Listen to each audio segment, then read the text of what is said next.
5:36:57 में भूकंप ने जगा दिया था आज मुझे। और नॉर्मली हम 6:30 के बाद ही उठते हैं, दिल्ली में सोए रहते हैं।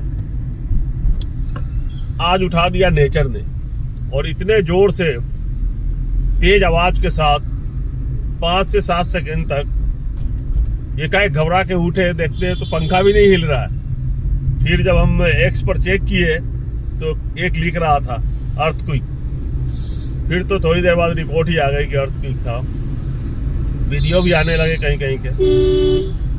तो अभी सुबह सुबह हम ऑफिस पहुंच गए हैं, और ऑफिस से अभी निकल रहे हैं हम सफदरजंग एयरपोर्ट के लिए। तो वहाँ भी काम है, तो आप बने रहे, आपको हम लेकर चलते हैं। दिल्ली की ट्रैफिक दिखाते हैं और दिल्ली का संघर्ष दिखाते हैं कि लोग कैसे और कितना संघर्ष करते हैं दिल्ली में रहने के लिए। एक तो अर्थक्वेक जोन 4 में रहते हैं कि कभी यहाँ पर बड़ा वाला भूकंप आने के बहुत चांस है, 7 और 7 से ऊपर।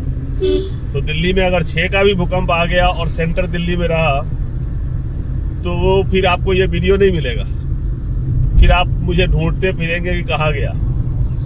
तो बहुत ही खतरनाक एरिया में रहते हैं हम, खतरों के खिलाड़ी हैं।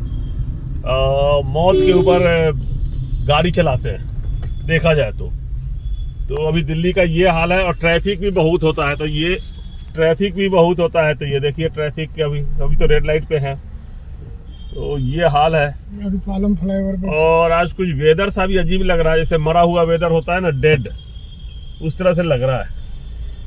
आप देखो कैसा लग रहा है, मनहूस सा। ये भूकंप के कारण तो अभी एक झटका आया है, क्या पता कुछ कह रहा हो अर्थ, नेचर, कि तुम सब जाने वाले हो, मैं तुम लोगों को छोड़ूंगा नहीं।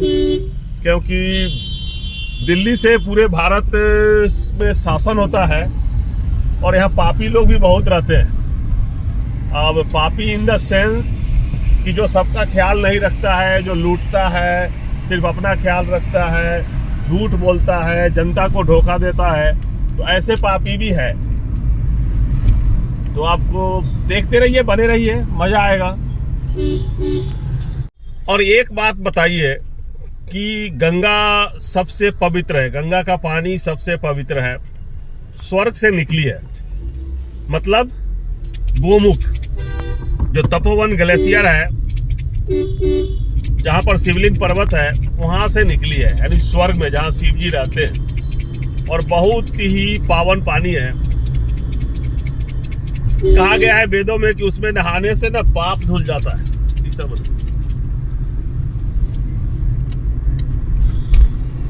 गंगा के पानी में नहाने से पाप धुल जाता है। तो आप बताइए कि गंगा में पाप वहां से धुलना शुरू हो गया। पहले तो तपोवन ग्लेशियर से वहां बहुत कम लोग जाते थे, लेकिन अब वहां भी कुछ लोग जाने लगे हैं। 150 लोग तो वहां जाते हैं। फिर गोमुख में भी जाते हैं 150-200 लोग पर डे। और गंगोत्री धाम है, और वहां से जब गंगा निकली है तो धीरे धीरे ऋषिकेश आते आते ही गंदा हो जाता है।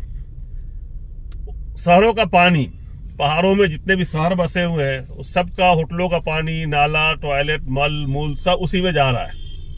तो गंगा वही गंदी हो गई। पर हरिद्वार में रोज इतने सारे अस्थि विसर्जन हो रहे हैं, लाशें भी बहाई जा रही है साधु महात्मा के, तो गंगा फिर वहां गंदी हो गई। और फिर प्लेन एरिया में आते आते, धरती पर आते हुए और गंदी हो गई। जगह जगह चमड़े की फैक्ट्री, कानपुर का, आप देखिए गंगा का क्या हाल है। और फिर इलाहाबाद, प्रयाग में नहाते हैं लोग, करोड़ों लोग। कर रहे हैं कि 40 करोड़ लोग नहा लिए, यानी 40 करोड़ लोगों ने उस गंगा में अपने पाप धो लिए। तो गंगा अपने इतने लोगों का पाप अपने पास नहीं रखती है। लॉजिक देखिए कि क्या है। गंगा का ये पानी पाप को बहाते हुए, कलकत्ता होते हुए गंगा सागर में जाके समुद्र में मिल जाती है। और वही समुद्र का पानी भाप बन के फिर से पूरे भारत में बरसता है। और कहाँ पे बरसता है? वहां से भाप बन के ऊपर उड़ के जाता है, हिमालय से टकराता है, और फिर उसी ऊंचाई पर वही पाप फिर बरसता है। वो पाप फिर धीरे धीरे हम सबके ऊपर आ जाता है। तो ऐसा पाप धोने से क्या फायदा? आपने अपना पाप धोया, आपने अन्याय किया, चोर लुटेरे की तरह लूटा, देश को लूटा, लोगों को मारा, किसी को समझा नहीं, आप में मानवता है नहीं, आप जातिवादी बने हुए हैं, आप मानव को मानव नहीं समझते हैं, आप अपने आप को श्रेष्ठ समझते हैं कि हम इस जाति के हैं तो बहुत बढ़िया है, और जो दलित पिछड़े आदिवासी है उसकी तो कोई वैल्यू ही नहीं है। तो क्या फायदा ऐसे पाप का? क्यों करते हो ऐसे पाप की धोने के लिए गंगा में नहाना पड़े, और फिर अपना पाप तुम दूसरे को दे रहे हो बारिश के पानी के रूप में। हम सबके ऊपर वही पाप फिर से आके बरसने लगता है। तो हम आपका पाप क्यों ले? गलती मत करो, ठीक से रहो, मैं यही कहूंगा। लोग मर रहे हैं, व्यवस्था कुछ नहीं है, लोग मर रहे हैं। योगी जी ने कह दिया 144 साल में कुंभ आता है। कुंभ तो हर 12 साल में आता है, 144 साल में कैसे आता है भाई? किसने कह दिया? बस ऐसे ही हवा बना दिया लोगों को लाने के लिए, और उसमें ज्यादातर गरीब लोग हैं। रेलवे स्टेशन के भगदड़ हो, कुंभ में भगदड़ हो, आपने देखा होगा कितने गरीब लोग हैं वो मरे हैं। आपने किसी वीआईपी को देखा है भगदड़ में मरते हुए? आपने किसी वीआईपी को देखा है कष्ट झेलते हुए? उनका वीडियो भी आप देखिए, संगम में नहाते हुए अपना वीडियो डाल रहे हैं, फोटो डाल रहे हैं। कुछ उद्योगपति भी गए हैं जिनका बॉडीगार्ड उनको पकड़ के नहला रहा है। तो सारा कुछ गलती या सारा पाप और सारा कष्ट जनता के लिए है, जो गरीब जनता है उसके लिए। तो ये सब देखने वाली बात है। आप लोगों को सोचना होगा कि पाप करें ही क्यों, और ऐसा पाप क्यों करें। और मैं ये पूछना चाहता हूँ गरीब जनता से, जो माता बहनें हैं जो वहां पर जाते हैं, उन्होंने कौन सा पाप किया है? किस पाप के लिए आप जाते हैं वहां पर? आपको बेवकूफ बनाया जा रहा है, आपको कह दिया कि पाप, आपने कौन सा पाप किया है? आप तो कष्ट झेल रहे हैं, आप जीने के लिए परेशान है, रोटी के लिए परेशान है, आपके बच्चे परेशान है। गंगा में नहाने से कुछ नहीं होता है। तो आप लोग अपने काम में लगे रहें और पाखंडियों पर भरोसा मत करें। गंगा का पानी सिर्फ पानी है, जैसे नॉर्मल पानी होता है उसी तरह से पानी है, और वो भी पानी तब तक है जब तक वो गंगोत्री में है। गंगोत्री के बाद वो पानी नहीं रह जाता, उसमें गंदगी बहना शुरू हो जाता है, और वहां से फिर धीरे धीरे नीचे आते आते और गंदी हो जाती है। तो मैं यही कहूंगा। अब मेरा प्रवचन आपको अच्छा लगे ना लगे, लेकिन यही सच्चाई है, और मैं जो बोलता हूँ सच बोलता हूँ, सच के सिवा झूठ नहीं बोलता हूँ। अब कहिएगा तो मैं गीता पे हाथ रख के भी कसम खा लूंगा।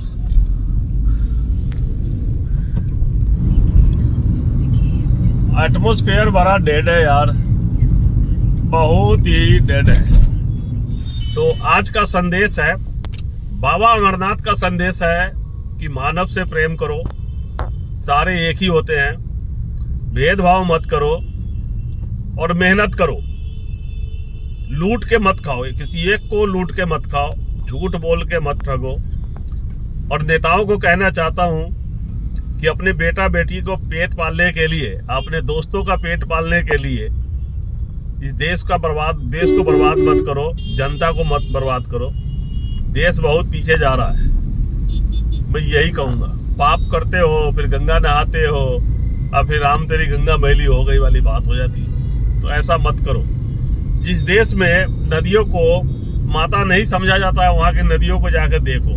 विदेशों में जो नदियां हैं उसको जाकर देखो, वो कितना साफ सुथरा है, एकदम चमकता हुआ क्रिस्टल क्लियर वाटर। हमारे इधर गांव में जाके देखो। और हमारे यहाँ नदी को माँ कहा जाता है और उसको बर्बाद कर दिया गया है। उसी तरह से गाय को माता कहा गया है, और उसको भी, गाय को भी सड़क पर छोड़ दिया गया पॉलीथीन खाने के लिए, मरने के लिए। तो ऐसे कैसे चलेगा ये बताइए? ये तो गलत बात है ना। जिसको पूजा करते हो, जिसको पवित्र मानते हो, उसे तो बचाओ, उसको तो संरक्षण दो। हमारे वेदों में गंगा को पवित्र इसलिए कहा गया था कि उससे पीने का पानी मिलता था, क्योंकि उस समय तुम्हारे पास मोटर पंप, हैंड पंप नहीं था। तो पानी वहां से सालों भर आपको साफ पानी मिल रहा है, तो इसलिए उसको पवित्र कहा गया था, इसलिए नहीं कि वो पाप धो देगा। और हम जिस जमाने से हैं उस जमाने में मैंने देखा है गांव में लोगों को 10-10 दिन बाद नहाते थे, कोई तो 15 दिन बाद, कोई महीने दिन बाद, उनके बनियान में भी जू हो जाते थे। ठीक है, किसान के बात कर रहा हूँ, काला काला कहाँ। तो वहां से मैं देखा हूँ तो इसलिए कहा जाता था कि इसी बहाने लोग नहा लेंगे। पाप कुछ नहीं है ना, गंदगी धुल जाएगी शरीर की। आप नहाने के बाद कितना फ्रेश, रात भर सो के उठते हो, दिन भर काम करते हो और सुबह नहाते हो, कितना फ्रेश लगता है। तो वो होता है पाप धुलना। और दिन भर में 2 बार नहाओ और फ्रेश लगता है। गर्मियों में आते हो काम से, रात को जाकर सीधे सीधे नहाते हो ठंडे ठंडे पानी से, कितना फ्रेश होता है। तो ये है। और मैं कुछ कहूँ तो फिर विवाद हो जाएगा जी, ये तो पता नहीं नास्तिक है, इसको भगवान को नहीं मानता है। अरे कैसे नहीं मानता है? मेरा भगवान तुम हो, ये मेरा भगवान। देखो इतने सारे भगवान मोटरसाइकिल से जा रहे हैं। अगर भगवान होते तो सबके पास कार ही होता या सबके पास मोटरसाइकिल होता।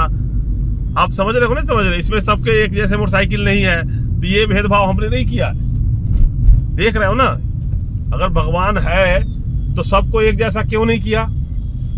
एक जगह एक जैसा करके देना। तो इसमें कैसे हुआ? लोगों ने कुछ पैदल भी चल रहे हैं, कुछ पैदल भी चल रहे हैं। तो कुछ लोगों ने, इनमें से ज्यादातर लोगों ने मेहनत करके कमाया है और कुछ लोगों ने लूट के भी कमाया है, लूट के भी खाया है, लोगों को बेवकूफ बना के भी खाया है।